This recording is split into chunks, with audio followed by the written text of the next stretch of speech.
ಸುಮಾರು ವರ್ಷಗಳಿಂದ ಈ ಜೆರುಸಲೆಂ ನಗರ ತುಂಬಾ ಚರ್ಚೆಯಲ್ಲಿದೆ. ಈ ನಗರ ಅನೇಕ ಯುದ್ಧಗಳನ್ನು ನೋಡಿದೆ. ಈ ನಗರಕ್ಕಾಗಿ ಇವತ್ತಿಗೂ ನೆತ್ತರು ಹೊರಿತಾ ಇದೆ. ಈ ನಗರಕ್ಕಾಗಿ ಮೂರು ಧರ್ಮಗಳು ಹೋರಾಡುವುದು ಯಾಕೆ? ಯಾರಿಗೆ ಸೇರಿದ್ದು ಈ ಜೆರುಸಲೆಂ ನಗರ? हूती की तरफ से अब इजराइल पर लगातार मिसाइल और रॉकेट दागे जा रहे हैं। गाजा में खून खराबा खत्म, 1000 से ज्यादा लोग मारे गए, जिनमें गाजा में घर, अस्पताल और स्कूल मलबे में बदल गए। ಎಲ್ಲವನ್ನು ತಿಳಿಯೋಣ. ಅದಕ್ಕೂ ಮುಂಚೆ ಚಾನಲ್ ಅನ್ನು ಸಬ್ಸ್ಕ್ರೈಬ್ ಮಾಡಿ, ಹಾಗೆ ಬೆಲ್ ಐಕಾನ್ ಅನ್ನು ಪ್ರೆಸ್ ಮಾಡಿ. ಗೆಳೆಯರೇ, ಈ ಜೆರುಸಲೆಂ ನಗರಕ್ಕೆ ಸಂಬಂಧಪಟ್ಟಂತೆ ಜಗತ್ತಿನಲ್ಲಿ ಅನೇಕ ಚರ್ಚೆಗಳು ನಡೀತಾ ಇವೆ. ಅದಕ್ಕೆ ತುಂಬಾ ಜನರ ಮನಸ್ಸಿನಲ್ಲಿ ಈ ಪ್ರಶ್ನೆ ಕಾಡುತ್ತೆ, ಅಂತಹದ್ದು ಏನಿದೆ ಈ ಸ್ಥಳದಲ್ಲಿ ಅನ್ನೋದು, ಮತ್ತೆ ಯಾಕೆ ಮೂರು ಧರ್ಮಗಳು ಈ ನಗರಕ್ಕಾಗಿ ಹೋರಾಡ್ತಾ ಇವೆ ಅನ್ನುವ ಅನುಮಾನ ಕಾಡುವುದು ಸಹಜ. ಗೆಳೆಯರೇ, ಕೆಲವು ದಿನಗಳಿಂದ ಇಸ್ರೇಲ್ ಮತ್ತೆ ಪ್ಯಾಲೆಸ್ತೈನ್ ನ ಮಧ್ಯೆ ನಡೀತಾ ಇರುವ ಯುದ್ಧದ ಬಗ್ಗೆ ನೀವು ಕೇಳೇ ಇರ್ತೀರಾ. ಈ ಎರಡು ದೇಶಗಳ ಮಧ್ಯೆ ನಡೀತಾ ಇರುವ ಯುದ್ಧಕ್ಕೆ ಅನೇಕ ಕಾರಣಗಳಿವೆ. ಅದರಲ್ಲಿ ಈ ಜೆರುಸಲೆಂ ನಗರ ಕೂಡ ಒಂದು. ಈ ನಗರಕ್ಕಾಗಿ ಯಾಕೆ ಯುದ್ಧ ನಡೀತಾ ಇದೆ ಅನ್ನೋದನ್ನ ನಾವು ಮುಂದೆ ತಿಳಿಯೋಣ. ಅದಕ್ಕೂ ಮುಂಚೆ ಈ ಜೆರುಸಲೆಂ ನಗರದ ಇತಿಹಾಸದ ಬಗ್ಗೆ ತಿಳಿಯೋಣ. ಪಶ್ಚಿಮ ಏಷ್ಯಾದ ಭೂಮಧ್ಯ ಸಾಗರ ಮತ್ತೆ ಡೆಡ್ ಸಿಯ ಮಧ್ಯೆ ನೆಲೆಸಿರುವ ಈ ನಗರ ಜಗತ್ತಿನ ಅತ್ಯಂತ ಪ್ರಾಚೀನ ನಗರಗಳಲ್ಲಿ ಒಂದು ಎಂದು ಹೇಳಲಾಗುತ್ತೆ. ಕೆಲವು ಇತಿಹಾಸಕಾರರ ಪ್ರಕಾರ ಈ ನಗರ 4500 ವರ್ಷಗಳಿಂದ ಇಲ್ಲಿ ನೆಲೆಸಿದೆ ಎಂದು ಹೇಳಲಾಗುತ್ತೆ. ಇಷ್ಟೊಂದು ಪ್ರಾಚೀನ ಇತಿಹಾಸ ಹೊಂದಿರುವ ನಗರದ ಮೇಲೆ ಸರಿಸುಮಾರು 52 ಬಾರಿ ದಾಳಿ ನಡೆದಿದೆ ಹೇಳಲಾಗುತ್ತೆ. ಈ ನಗರ ದಾಳಿಗಳಿಂದ 2 ಬಾರಿ ಪೂರ್ತಿ ನಾಶ ಆಗಿತ್ತು, ಮತ್ತೆ 44 ಬಾರಿ ಈ ನಗರವನ್ನು ವಶಪಡಿಸಿಕೊಳ್ಳಲಾಯಿತು. ಇದೇ ಕಾರಣದಿಂದ ಈ ನಗರ ಐತಿಹಾಸಿಕವಾಗಿ ತುಂಬಾ ಮಹತ್ವವನ್ನು ಹೊಂದಿದೆ. ಕ್ರಿಶ್ಚಿಯನ್ ಧರ್ಮ ಗ್ರಂಥ ಆದ ಬೈಬಲ್ ನಲ್ಲಿ ಹೇಳಲಾಗಿದೆ, ಈ ನಗರವನ್ನು ಇಸ್ರೇಲ್ನ ಶಾಸಕ ಕಿಂಗ್ ಡೇವಿಡ್ 1000 BCಯಲ್ಲಿ ಯಬೂತಿ ಜನಾಂಗದ ಜನರಿಂದ ಗೆದ್ದು ಇಸ್ರೇಲ್ನ ರಾಜಧಾನಿಯಾಗಿ ಮಾಡಿದ. ಮತ್ತೆ ಇಸ್ಲಾಂನ ಧಾರ್ಮಿಕ ಗ್ರಂಥ ಆದ ಕುರಾನ್ ನಲ್ಲಿ ಇವರಿಗೆ ದಾವೂದ್ ಅಂದ್ರೆ ಪೈಗಂಬರ್ ಎಂದು ನಂಬಲಾಗಿದೆ. ಧಾರ್ಮಿಕವಾಗಿ ನೋಡುವುದಾದರೆ ಯಹೂದಿ, ಇಸಾಯಿ ಮತ್ತೆ ಇಸ್ಲಾಂನ ಪ್ರಕಾರ ಈ ಮೂರು ಧರ್ಮಗಳಿಗೆ ಈ ಜೆರುಸಲೆಂ ನಗರ ತುಂಬಾ ಪವಿತ್ರ ಸ್ಥಳ ಆಗಿದೆ. ಜೆರುಸಲೆಂ ನಗರ ಯಹೂದಿ ಜನರಿಗೆ 3000 ವರ್ಷ, ಕ್ರಿಶ್ಚಿಯನ್ ಧರ್ಮಕ್ಕೆ 2000 ವರ್ಷ, ಮತ್ತೆ ಇಸ್ಲಾಂನ ಪ್ರಕಾರ 1400 ವರ್ಷಗಳಿಂದ ಪವಿತ್ರ ಸ್ಥಳ ಆಗಿದೆ. ಇದೇ ಕಾರಣದಿಂದ ಈ ನಗರದಲ್ಲಿ 1204 ಸಿನಿಗೋಗ್, 158 ಚರ್ಚ್, 73 ಮಸ್ಜಿದ್ ಮತ್ತೆ 2 ಮ್ಯೂಸಿಯಂಗಳಿವೆ. ಜೆರುಸಲೆಂ ನಗರದ ಜನಸಂಖ್ಯೆ ನೋಡುವುದಾದ್ರೆ 61% ಯಹೂದಿ, 36% ಮುಸ್ಲಿಮ್ಸ್, 2% ಕ್ರಿಶ್ಚಿಯನ್ ಮತ್ತೆ 1% ಬೇರೆ ಇತರೆ ಜನ ಇಲ್ಲಿ ಇರ್ತಾರೆ. ನಿಮಗಿದು ಕೇಳಿ ಆಶ್ಚರ್ಯ ಆಗುತ್ತೆ. ಜೆರುಸಲೆಂ ಇಸ್ರೇಲ್ನ ಎಲ್ಲಕ್ಕಿಂತ ದೊಡ್ಡ ನಗರ ಆಗಿದೆ. ಈ ನಗರದಲ್ಲಿ ಬೇರೆ ಎಲ್ಲಾ ನಗರದ ಹಾಗೆ ದೊಡ್ಡ ದೊಡ್ಡ ಕಟ್ಟಡಗಳು, ಅಗಲವಾದ ರಸ್ತೆಗಳು, ಆಧುನಿಕ ಸೌಲಭ್ಯವುಳ್ಳ ಅನೇಕ ಮನೆಗಳು ಇಲ್ಲಿ ಕಾಣಲು ಸಿಗುತ್ತೆ. ಈ ಆಧುನಿಕ ನಗರದ ಮಧ್ಯೆ ಒಂದು ಭೂಭಾಗ ಸಾವಿರಾರು ವರ್ಷಗಳ ಹಳೆಯ ಭೂಭಾಗ ಆಗಿದೆ. ನಗರದ ಈ ಭೂಭಾಗವನ್ನು ಓಲ್ಡ್ ಸಿಟಿ ಅಂತಾರೆ. ಈ ಓಲ್ಡ್ ಸಿಟಿಯಲ್ಲಿ 4 ಗೋಡೆಗಳನ್ನ ಹೊಂದಿರುವ ಒಂದು ಕಾಂಪ್ಲೆಕ್ಸ್ ಇದೆ. ಅದರಲ್ಲಿ 3 ಧರ್ಮಗಳ ಪವಿತ್ರ ಸ್ಥಳ ಇದೆ.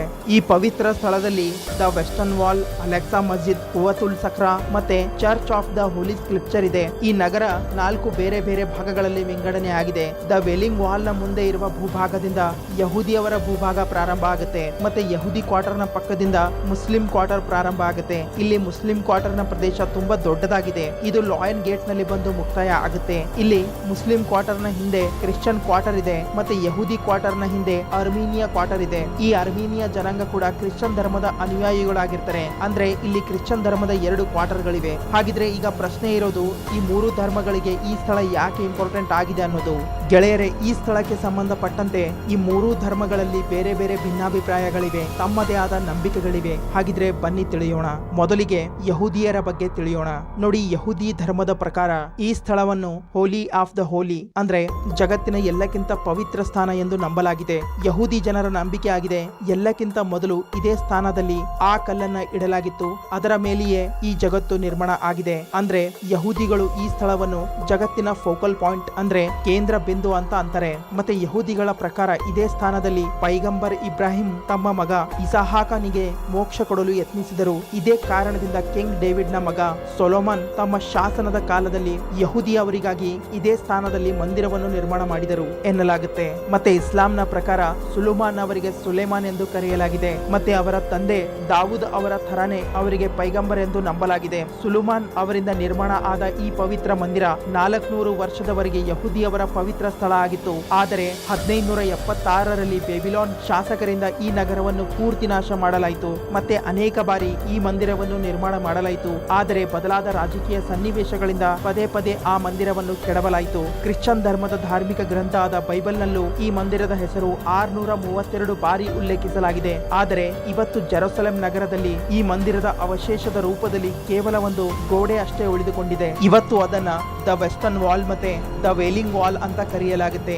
ಜಗತ್ತಿನಲ್ಲಿದ್ದ ಲಕ್ಷಾಂತರ ಯಹೂದಿ ಜನ ಈ ಗೋಡೆಯ ಬಳಿ ಬಂದು ಪ್ರಾರ್ಥನೆ ಮಾಡ್ತಾರೆ. ಯಹೂದಿಗಳು ಜಗತ್ತಿನ ಯಾವುದೇ ದೇಶದಲ್ಲಿ ಇರಲಿ, ಅವರು ತಮ್ಮ ಮುಖ ಈ ಮಂದಿರದ ಕಡೆಗೆ ಮಾಡಿ ಪ್ರಾರ್ಥನೆ ಮಾಡ್ತಾರೆ. ಇದೇ ಕಾರಣದಿಂದ ಈ ಸ್ಥಳ ಯಹೂದಿ ಜನರಿಗೆ ತುಂಬಾ ಪವಿತ್ರವಾಗಿದೆ. ಗೆಳೆಯರೇ, ಯಹೂದಿಗಳಂತೆ ಕ್ರಿಶ್ಚಿಯನರಿಗೂ ಈ ಸ್ಥಳ ತುಂಬಾ ಪವಿತ್ರವಾಗಿದೆ. ಕ್ರಿಶ್ಚಿಯನ್ ಕ್ವಾರ್ಟರ್ ನಲ್ಲಿ church of the Holi scripture ಹೆಸರಿನ ಒಂದು ಚರ್ಚ್ ಇದೆ.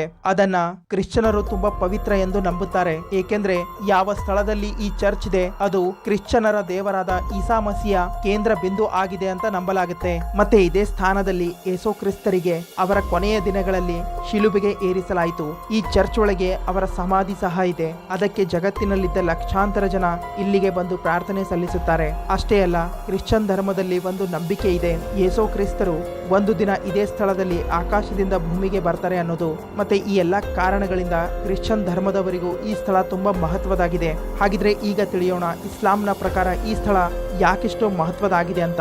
ಏಕೆಂದ್ರೆ ಇಸ್ಲಾಂನಲ್ಲೂ ಮಕ್ಕಾ ಮದೀನಾ ನಂತರ ಈ ಸ್ಥಳವನ್ನು ಮೂರನೇ ಪವಿತ್ರ ಸ್ಥಳ ಅಂತ ಹೇಳಲಾಗುತ್ತೆ. ಜೆರುಸಲೆಂ ನಗರದಲ್ಲಿ ಇಸ್ಲಾಂನ ಕ್ವಾರ್ಟರ್ ತುಂಬಾ ದೊಡ್ಡದಾಗಿದೆ. ಮತ್ತೆ ಇದೇ ಸ್ಥಳದಲ್ಲಿ ಮಸ್ಜಿದ್ ಅಲ್ ಅಕ್ಸಾ ಡೋಮ್ ಆಫ್ ದ ರಾಕ್ ಇದೆ. ಅದನ್ನ ಅರಬಿ ಭಾಷೆಯಲ್ಲಿ ಕುಬತ್ ಅಲ್ ಸಖ್ರಾ ಅಂತಾರೆ. ಮತ್ತೆ ಇಸ್ಲಾಂ ಧರ್ಮದಲ್ಲಿ ಒಂದು ನಂಬಿಕೆ ಇದೆ. ಪೈಗಂಬರ್ ಮೊಹಮ್ಮದ್ ದೈವದೂತ ಜಿಬ್ರಿಲ್ ಅವರ ಜೊತೆ ಸೇರಿ ಮಕ್ಕಾದಿಂದ ಒಂದೇ ರಾತ್ರಿಯಲ್ಲಿ ಇಲ್ಲಿವರೆಗೆ ಯಾತ್ರೆ ಮಾಡಿದರು. ಮತ್ತೆ ಇಸ್ಲಾಂನಲ್ಲಿ ಆ ರಾತ್ರಿಯನ್ನ ಶಬ್ಬೆ ಮಿರಾಜ್ ಹೆಸರಿನಿಂದ ಕರೆಯಲಾಗುತ್ತೆ. ಇಲ್ಲಿ ಬಂದು ಅವರು ಮೊದಲು ಇದ್ದ ಆತ್ಮಗಳ ಜೊತೆ ಮಾತಾಡಿದ್ರು. ಮತ್ತೆ ಯಾವ ಸ್ಥಳದಲ್ಲಿ ಅವರು ಮಾತಾಡಿದ್ರು ಆ ಸ್ಥಳದಲ್ಲಿ ಮಸ್ಜಿದ್ ಅಲ್ ಅಕ್ಸಾ ಇದೆ. ಜೊತೆಗೆ ಇದರ ಹತ್ತಿರ ಇರುವ ಒಂದು ಸ್ಥಳದಿಂದ ಅವರು ಸ್ವರ್ಗ ಮತ್ತೆ ನರಕದ ಯಾತ್ರೆ ಮಾಡಿದರು. ಈ ಯಾತ್ರೆಯಲ್ಲಿ ಅವರು ಅಲ್ಲಾಹು ಅವರ ಜೊತೆಗೆ ಮಾತಾಡಿ ವಾಪಸ್ ಭೂಮಿ ಮೇಲೆ ಮರಳಿ ಬಂದಿದ್ರು. ಮತ್ತೆ ಯಾವ ಸ್ಥಳದಲ್ಲಿ ಅವರು ಮರಳಿ ಬಂದಿದ್ರು ಅದೇ ಸ್ಥಳದಲ್ಲಿ ಡೋಮ್ ಆಫ್ ದ ರಾಕ್ ಅಂದ್ರೆ ಕುಬತ್ ಅಲ್ ಸಖ್ರಾ ಇದೆ. ಮತ್ತೆ ಯಾವ ಸ್ಥಾನದಲ್ಲಿ ಮಸ್ಜಿದ್ ಅಲ್ ಅಕ್ಸಾ, ಕುಬತುಲ್ ಸಖ್ರಾ ಹಾಗೂ ದ ವೇಲಿಂಗ್ ವಾಲ್ ಈ ಮೂರು ಧಾರ್ಮಿಕ ಸ್ಥಳಗಳು ಇವೆ. ಆ ಪೂರ್ತಿ ಸ್ಥಳವನ್ನ ಇಸ್ಲಾಂನಲ್ಲಿ ವೈತುಲ್ ಮುಕದ್ದಸ್ ಅಂತಾರೆ. ಇಸ್ಲಾಂನಲ್ಲಿ ಕಾಬಾ ಅಂದ್ರೆ ಮುಸ್ಲಿಮರ ಪವಿತ್ರ ಸ್ಥಳ ಎಂದರ್ಥ. ನೋಡಿ, ವೈತುಲ್ ಮುಕದ್ದಸ್ ಮುಸ್ಲಿಮರ ಮೊದಲ ಕಾಬಾ ಆಗಿದೆ. ಮತ್ತೆ ಮಕ್ಕಾದಲ್ಲಿ ಕಾಬಾ ನಿರ್ಮಾಣ ಆಗೋದಕ್ಕಿಂತ ಮುಂಚೆ ಮುಸ್ಲಿಂ ಸಮುದಾಯದ ಜನ ತಮ್ಮ ಮುಖವನ್ನು ವಯತುಲ್ ಮುಕದ್ದಸ್ ಕಡೆಗೆ ಮಾಡಿ ನಮಾಜ್ ಮಾಡ್ತಾ ಇದ್ರು. ನಂತರ ಮೊಹಮ್ಮದ್ ಪೈಗಂಬರ್ ಅವರು ಹೇಳಿದ ನಂತರ ಮಕ್ಕಾ ಕಡೆಗೆ ಮುಖ ಮಾಡಿ ನಮಾಜ್ ಮಾಡ್ತಾರೆ. ಇದೇ ಕಾರಣದಿಂದ ಇಸ್ಲಾಂ ಧರ್ಮದಲ್ಲೂ ಈ ಸ್ಥಳವನ್ನು ಅತ್ಯಂತ ಪವಿತ್ರ ಮತ್ತೆ ಮಹತ್ವಪೂರ್ಣ ಎಂದು ನಂಬಲಾಗುತ್ತೆ. ಅಷ್ಟೇ ಅಲ್ಲ, ಜೆರುಸಲೆಂ ಸಲುವಾಗಿ ಯಹೂದಿ ಮತ್ತೆ ಮುಸ್ಲಿಮರ ಮಧ್ಯೆ 1400 ವರ್ಷಗಳಿಂದ ಯುದ್ಧ ನಡೀತಾ ಇದೆ. ಈ ಎರಡೂ ಸಮುದಾಯದ ಜನ ತಮ್ಮ ಧಾರ್ಮಿಕ ಮಹತ್ವದ ಅನುಗುಣವಾಗಿ ಯಾವುದೇ ಪರಿಸ್ಥಿತಿಯಲ್ಲಿ ಈ ಸ್ಥಳವನ್ನು ಬಿಡಲು ಒಪ್ಪುತ್ತಿಲ್ಲ. ಮತ್ತೆ ಇದೇ ಕಾರಣದಿಂದ ಇವತ್ತಿಗೂ ಕೂಡ ಈ ವಾದ ವಿವಾದ ಮುಕ್ತಾಯ ಆಗ್ತಾ ಇಲ್ಲ. ಇವತ್ತು ಇಸ್ರೇಲ್ ಮತ್ತೆ ಪ್ಯಾಲೆಸ್ತೈನ್ ಜೆರುಸಲೆಂ ನಗರವನ್ನು ತಮ್ಮ ರಾಜಧಾನಿ ಎಂದು ಹೇಳುತ್ತೆ. ಆದರೆ ಅಂತಾರಾಷ್ಟ್ರೀಯ ವೇದಿಕೆ ಮೇಲೆ ಈ ಎರಡು ಸಮುದಾಯಗಳಿಗೆ ಯಾವುದೇ ತಮ್ಮ ಪರವಾಗಿ ಇರುವ ವಾದ ಮಂಡನೆ ಆಗಿಲ್ಲ. ಇಸ್ರೇಲ್ ಮತ್ತೆ ಪ್ಯಾಲೆಸ್ತೈನ್ ಜೆರುಸಲೆಂ ಸಲುವಾಗಿ ನಡೀತಾ ಇರುವ ಈ ಯುದ್ಧ ಯಾವಾಗ ಮುಕ್ತಾಯ ಆಗುತ್ತೋ ಗೊತ್ತಿಲ್ಲ. ಹಾಗಿದ್ರೆ ಈ ವಿಡಿಯೋ ಇಲ್ಲಿಗೆ ಮುಕ್ತಾಯ ಆಗುತ್ತೆ. ಈ ವಿಡಿಯೋ ಬಗ್ಗೆ ನಿಮ್ಮ ಅನಿಸಿಕೆ ಏನೇ ಇದ್ರೂ ಕಮೆಂಟ್ಸ್ ಮೂಲಕ ತಿಳಿಸಿ. ಹಾಗೆ ಚಾನಲ್ ಅನ್ನು ಸಬ್ಸ್ಕ್ರೈಬ್ ಮಾಡಿ. ಬಾಯ್ ಬಾಯ್.